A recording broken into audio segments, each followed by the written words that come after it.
Hello hi नमस्ते हजुरहरूलाई मेरो यस च्यानलमा धेरै धेरै स्वागत छ। आजको रेसिपी रहेको छ भेज पुलाउको। तरकारीहरू धेरै टन्न हालेर चाहिँ मैले प्रेसर कुकरमा भेज पुलाउ बनाएर देखाउँदैछु। खाँदा एकदमै मिठो र टेस्टी पुलाउ बनेको थियो। यो मिश्र हबीलाई एकदम मन पर्यो अरे, जस हाम्रो घरमा सबैलाई मन पर्दछ। भेज पुलाउ बनाउनको लागि चाहिँ मैले सबभन्दा पहिला तरकारीहरू काटेँ। यसमा मैले चाहिँ पनिरले, चना, आलु, टोम्याटो, त्यसपछि हरियो लसुनको पात अनि अलिकति प्याजको पात मैले सबै मिसाएर चाहिँ तरकारी रेडी गरेकी छु। त्यस्तै मैले साग पनि लिएकी छु। साग सिजनेबल तरकारीहरू जुन पनि लिन सकिन्छ।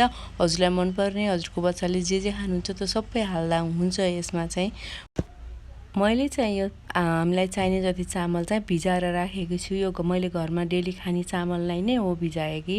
अब मैले यो प्रेसर कुकर बसालेँ, यसमा तेल हालेँ। हजुरहरूले घिउ मन पराउनुहुन्छ भने घिउ हाल्दा पनि हुन्छ अथवा बटर हाल्दा पनि हुन्छ।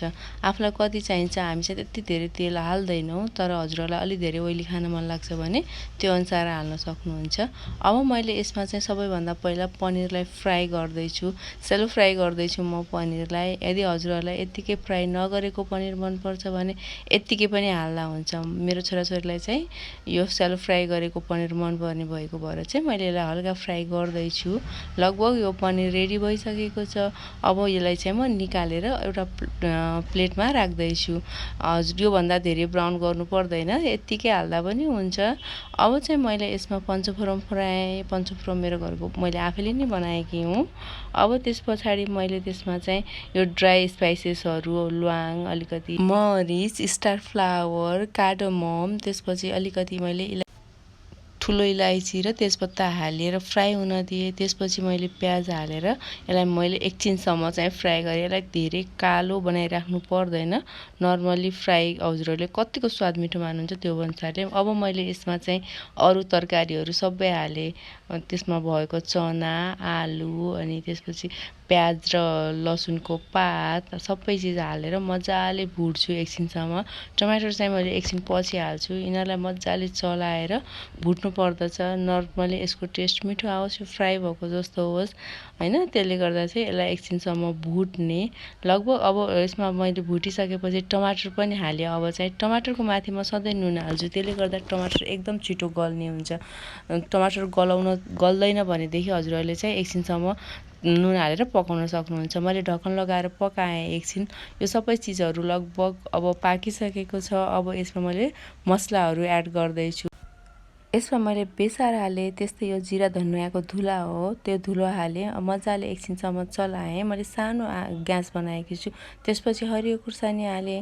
हजुरहरूले पिरो कतिको खानुहुन्छ त्यो अनुसारले हाल्न सक्नुहुन्छ। यसमा हजुरहरूले रातो खुर्सानी पनि हाल्न सक्नुहुन्छ।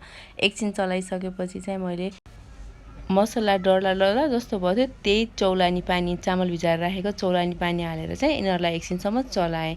त्यसपछि मैले साग हालेँ। साग धेरै पहिला हाल्नु पर्दैन, यसलाई एकैछिनमा पाक्ने भएको भएर मैले चाहिँ तरकारीको लास्टमा चाहिँ सागलाई मिक्स गर्दैछु।